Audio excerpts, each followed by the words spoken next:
Hi everyone, welcome back to my channel. তো আজকে আবার একটা নতুন ব্লগ নিয়ে চলে এসেছি অনেক দিন পর।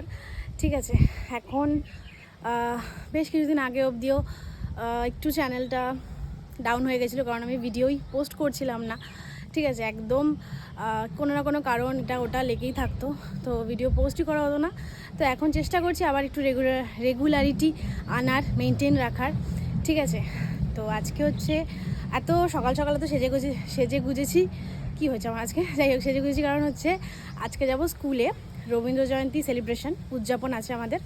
ঠিক আছে, অনুষ্ঠান হবে একটা ছোটো করে, যেমন আগের বছর হয়েছিল। যারা আমার পুরনো সাবস্ক্রাইবার ভিউয়ার তারা জানো, আগের বছরও আমি এরকম ভিডিও আপলোড করেছিলাম স্কুলের রবীন্দ্র জয়ন্তী অনুষ্ঠানে, নাচ গান আবৃত্তি কবিতা এইসব নিয়ে। প্রচণ্ড হাওয়া। তো আজকেও সেরকমই এবছরও হবে, দুদিনও হবে। আজকে ফার্স্ট দিন, কালকে সেকেন্ড দিন। তো এখন ওই জন্য রেডি হয়েছি। এটার একটা গেট রেডি তুমিও শ্যুট করেছি আমি, সেটা জানি না আগে আপলোড হবে না এই ভিডিওটা, বাট হ্যাঁ করেছি। ঠিক আছে, আর কথা না বাড়িয়ে যাওয়া যাক। এখন 8টা প্রায় বাজে, 8:30 থেকে অনুষ্ঠান শুরু। তো চলো বেরোনো যাক।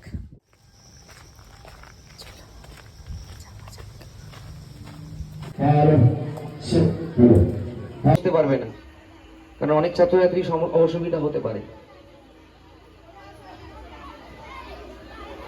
ক্লাস 4 রেডি থেকো। আমরা প্রত্যেক বছর রবীন্দ্র জয়ন্তী আমরা আমাদের মতো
হয়।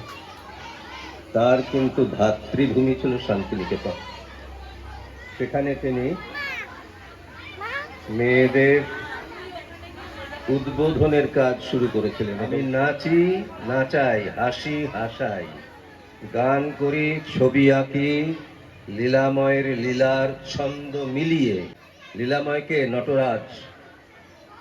নটরাজ শিব, লীলাময়ের লীলার ছন্দ মিলিয়ে এই শিশুদের নাচিয়ে গাইয়ে এদের চিত্তকে আনন্দে উদ্বোধিত করার চেষ্টাতেই আমার আনন্দ, আমার সার্থকতা।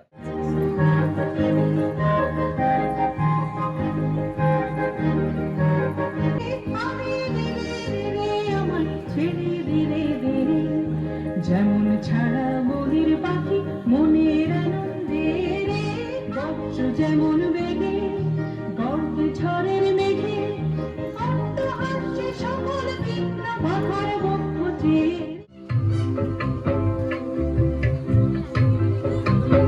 যদি তোর ডাক শুনে কেউ না আসে, তবে একলা চলো রে, তবে একলা চলো, একলা চলো, একলা চলো, একলা চলো। আমার কালে কেউ ফিরে না যায়, তবে পথের কাঁটা তুই রক্ত মাখা চরণ তলে একলা দলো রে, ও তুই রক্ত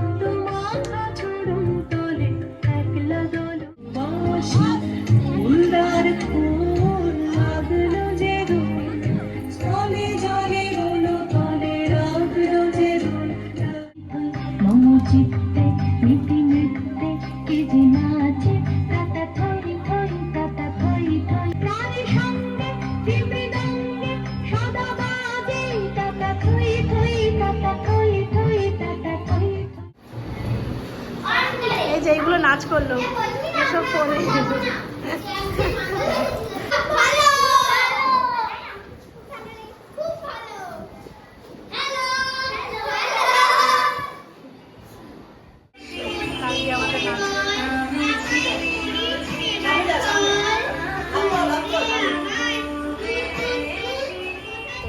অনুষ্ঠানটা তোমাদের দেখালে আমি ছোটো ছোটো কেটে কেটে ক্লিপ আর কি, কারণ পুরোটা দেখাতে গেলে অনেক বড় হয়ে যাবে।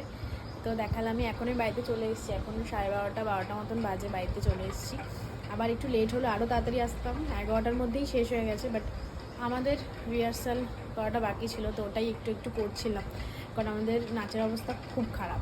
কারণ আমরা 2 দিনে নাচটা তুলেছি, তার মধ্যে আবার সেই 2 দিনের মধ্যে আরেকজন 4 জন মিলে আমরা নাচটা করছি। তো তার মধ্যে একজনের বহু শরীর খারাপ হওয়াতে সে আসতে পারেনি, ঠিক আছে। তো তার জন্য আমাদের মানে পুরো হ্যাপাজার্ড হয়ে আছে, মানে খুব বাজে অবস্থা আমাদের নাচের। রিহার্সাল হচ্ছে, দেখা যাক কতটা কি দাঁড়ায়। রাত্রেও যাব, সন্ধেবেলা আবার রিহার্সাল আছে, কারণ কালকেই প্রোগ্রাম। খুব শর্ট টাইমে আমরা নাচটাকে তুলে রিহার্সাল করে ভেবেছিলাম দাঁড় করিয়ে দিতে পারবো, বাট তার মধ্যে আবার আরেকজন, যাই হোক, এনিওয়ে এখন সে সুস্থ হয়েছে, এসছে, ব্যাক করেছে। তো সবাই মিলেই রিহার্সাল করছিলাম, সন্ধেবেলাও আছে রিহার্সাল করা। শাড়ি ঠাড়ি ছাড়বো, দেন স্নান টান করবো, আবার একটু ফ্রেশ হবো, তারপর খাওয়া দাওয়া করে একটু শুয়ে, আবার সন্ধ্যাবেলা টিউশন আছে, দেন টিউশন পড়িয়ে তারপর আবার ওদেরকে পড়িয়ে ঠরিয়ে দেন ওই 7টা নাগাদ হয়তো যাবো আবার রিহার্সাল। 7টা প্রায় বাজে, 7টা 7:30 বাজে। আমাদের যাওয়ার কথা ছিল 7টায়, কিন্তু এমন একটা ওয়েদার ক্রিয়েট হলো বাইরে, না বৃষ্টি পড়ছে, বাস হালকা হালকা ওই মেঘ ডাকছে, আর কারেন্টটা অফ হয়ে গেছিলো পুরোপুরি, নাহলে আরও আগে যেতাম। এই যে এখন যাচ্ছি, আমি রেডি হয়ে গেছি বলতে গেলে, ঠিক আছে। এখন যাচ্ছি, ওই 10টা 9:30 10টা বাজবে ফিরতে ফিরতে, ঠিক আছে। তো চলো, চলে এসেছি আমরা এখন dance practice, thank you dance practice কর। কেন পড়িস তো, আগের দিন তো প্লাজো পরে এসেছিলি। ও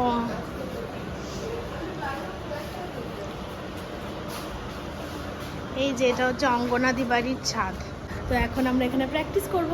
আর এই যে আমি দোলনা চলছিলাম, এখন এই মহিলা দোলনা চড়ছে।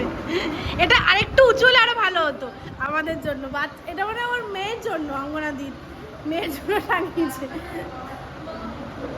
তোমরা উঁচু করছো, ফাঁকা করছো, তাই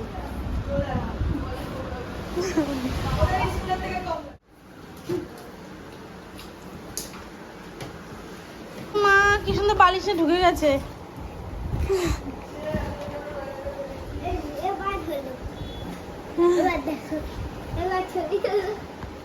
কিন্তু আমার তো আটবো না, আমি তো আটবো না ওখানে, আমি তো আটবো না ওখানে, আমি তো আটবো না। তো এই জাস্ট এলাম রিহার্সাল করে, প্রচণ্ড খিদে পেয়ে গেছে। 9:30 পৌনে 10টা তো বাজে, পৌনে 10টা বেশি বাজে, 10টা প্রায় বাজে। আর প্রচণ্ড খিদে পেয়ে গেছে, কারণ সন্ধ্যেবেলা কিছু খাওয়া হয়নি। তো ভাবছি ম্যাগি খাবো, ম্যাগি বানিয়ে নিয়েছি, কিছুই করিনি, মানে ম্যাগিটাকে বয়েল করেছি, আর হালকা করে আরেকটা প্যানে আমি এরকম ডিমটা একটু ভাজা ভাজা করে ওর মধ্যে ম্যাগিটা দিয়ে জাস্ট ফ্রাই করে নিয়েছি। পেঁয়াজ টেয়াজ কিচ্ছু কাটিনি, কারণ এখন আর কিচ্ছু ভালো লাগছে না। ম্যাগির সাথে খাবো কোল্ড ড্রিঙ্কস, থামস আপ, ভালো কম্বিনেশন বেশ।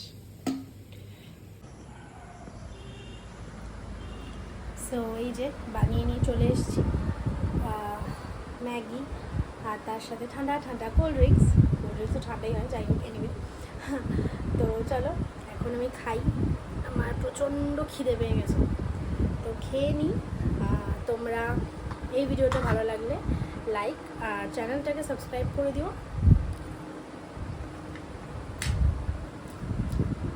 ভালো হয়েছে, আর বন্ধুদের সাথে শেয়ার করো। তো চলো টাটা, দেখা হচ্ছে নেক্সট ব্লগে। আজকের মতো